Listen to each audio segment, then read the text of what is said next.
Bharti news, सीधा, सटीक और निष्पक्ष। नमस्कार, मैं हूं पुष्पेंद्र और आप देख रहे हैं भारती न्यूज। नजर डालते हैं आज की ताजा तरीन खबरों की ओर और शुरुआत करते हैं राष्ट्रीय खबरों से। मशहूर लेखिका और समाज सेविका सुधा मूर्ति को राज्यसभा के लिए नॉमिनेट किया गया है। सुधा मूर्ति मशहूर बिजनेसमैन और इन्फोसिस के को-फाउंडर नारायण मूर्ति की पत्नी है। ब्रिटेन के पीएम ऋषि सुनक उनके दामाद हैं। पीएम नरेंद्र मोदी ने सोशल मीडिया प्लेटफॉर्म एक्स पर इसकी जानकारी दी है। पीएम ने अपने पोस्ट में लिखा, भारत की राष्ट्रपति द्रौपदी मुर्मू ने सुधा मूर्ति को राज्यसभा के लिए मनोनीत किया है। राज्यसभा में उनकी मौजूदगी नारी शक्ति का शक्तिशाली प्रमाण है। सामाजिक कार्य, परोपकार और शिक्षा के क्षेत्र में उनका योगदान प्रेरणादायक रहा है।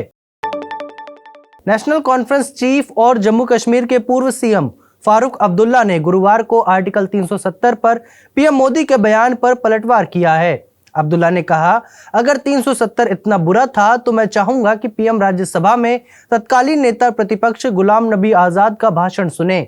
अब्दुल्ला ने कहा, गुलाम नबी ने सदन में गुजरात और जम्मू कश्मीर की तुलना की थी। उन्होंने आंकड़ों के साथ साबित किया था कि जम्मू कश्मीर ने गुजरात की तुलना में ज्यादा तरक्की की है। अगर 370 सचमुच जिम्मेदार था तो जम्मू कश्मीर में इतनी तरक्की कैसे हुई।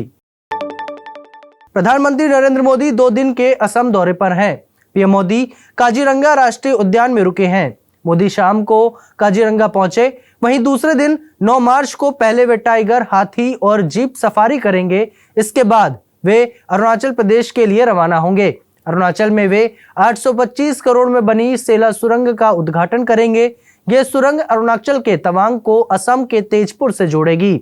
इसके बाद वे दोपहर के लगभग 1:30 बजे जोरहाट जाएंगे, जहां वे होलोंगो पाथर में प्रसिद्ध ओहम योद्धा लाचित बोरफुकन की 84 फीट ऊंची प्रतिमा का उद्घाटन करेंगे। इस संरचना को स्टैचू ऑफ वेलोर के नाम से जाना जाएगा। अब नजर डालते हैं अंतर्राष्ट्रीय जगत की खबरों की ओर। यूरोपीय देश स्वीडन गुरुवार को नॉर्थ अटलांटिक ट्रीटी ऑर्गेनाइजेशन का 32वां सदस्य बना। 2022 में रूस की तरफ से यूक्रेन पर हमला किए जाने के बाद स्वीडन ने नेटो में शामिल होने के लिए अप्लाई किया था। 2 साल बाद स्वीडन को नेटो में एंट्री मिली है। Swedish prime minister Ulf Kristersson ने नेटो में स्वीडन के शामिल होने को आजादी के लिए जीत बताया है। वर्ल्ड वॉर 2 के बाद से अब तक स्वीडन ने निष्पक्षता रवैया अपनाया रखा है।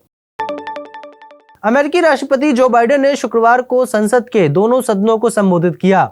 इस दौरान संसद के सभी सदस्य देश के चीफ जस्टिस के अलावा सभी अहम संवैधानिक पदों के सदस्य मौजूद रहे।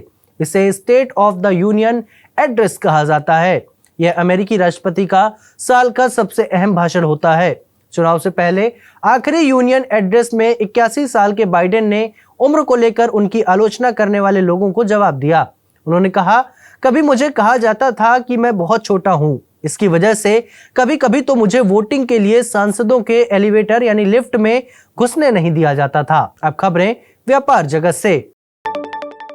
अंतर्राष्ट्रीय महिला दिवस के मौके पर प्रधानमंत्री नरेंद्र मोदी ने घरेलू गैस सिलेंडर, जिसका वजन 14.2 किलोग्राम होता है, उसके दाम में 100 रुपए कम करने का ऐलान किया है। इस कटौती के बाद अब दिल्ली में कीमत 903 रुपए से घटकर 803 रुपए, भोपाल में 808 रुपए 50 पैसे, जयपुर में 806 रुपए 50 पैसे और पटना में 901 रुपए हो गई है। प्रधानमंत्री ने सोशल मीडिया प्लेटफॉर्म एक्स पर लिखा, इससे नारी शक्ति का जीवन आसान होने के साथ ही करोड़ों परिवारों का आर्थिक बोझ भी कम होगा। यह कदम पर्यावरण संरक्षण में भी मददगार बनेगा, जिससे पूरे परिवार का स्वास्थ्य भी बेहतर रहेगा। केंद्रीय कर्मचारियों को मिलने वाले महंगाई भत्ते यानी डीए में सरकार ने बढ़ोतरी कर दी है। 7 मार्च को हुई कैबिनेट मीटिंग में सरकार ने 4% डीए बढ़ाने का ऐलान किया है। यह 1 जनवरी 2024 से लागू होगा। डीए बढ़ने के बाद कर्मचारियों का भत्ता 46% से बढ़कर 50% हो गया है। इसका फायदा करीब 50 लाख केंद्रीय कर्मचारियों और 68 लाख पेंशनर्स को होगा। डीए 46% से बढ़कर 50% होने के कारण अब मकान किराया भत्ता भी बढ़ जाएगा। इसे 27, 18 और 9% से बढ़ाकर 30, 20 और 10% किया जाएगा। ग्रेजुएटी सीमा भी 20 लाख से 25 लाख हो गई है। अब खबरें खेल जगत से। ऑस्ट्रेलिया और न्यूजीलैंड के बीच क्राइस्ट चर्च में 2 टेस्ट मैच की सीरीज का दूसरा मुकाबला खेला जा रहा है। न्यूजीलैंड पहली पारी में 162 रन बनाकर सिमट गया है। जवाब में ऑस्ट्रेलिया ने पहली पारी में 4 विकेट पर 124 रन बनाकर 38 रन की लीड बना ली है। मॉर्नस लाबुशेन 45 रन और नॉर्थन लायन 1 रन बनाकर नाबाद हैं। वे दूसरे दिन पारी को आगे बढ़ाएंगे। ऑस्ट्रेलिया की ओर से तेज गेंदबाज जोश हेजलवुड ने 5 विकेट लिए, वहीं मिचेल स्टार्क को 3 सफलताएं मिली हैं। भारत और इंग्लैंड के बीच 5 मैचों की सीरीज के 5वें और आखिरी मैच में टीम इंडिया के यशस्वी जायसवाल ने धर्मशाला के मैदान पर टेस्ट करियर के 1000 रन पूरे किए। इसके साथ ही वे सबसे कम मैचों में 1000 रन बनाने वाले भारतीय बैटर बने हैं। वहीं सबसे कम इनिंग्स में ऐसा करने वाले दूसरे भारतीय बने हैं। इंग्लैंड के खिलाफ सीरीज में वे सबसे ज्यादा रन बनाने वाले भारतीय बैटर बन गए। इससे पहले विराट कोहली ने इंग्लैंड के खिलाफ एक सीरीज में सबसे ज्यादा रन बनाए थे। धर्मशाला के मैदान पर जायसवाल ने 57 रन की पारी खेली, जिसमें 3 सिक्स लगाए।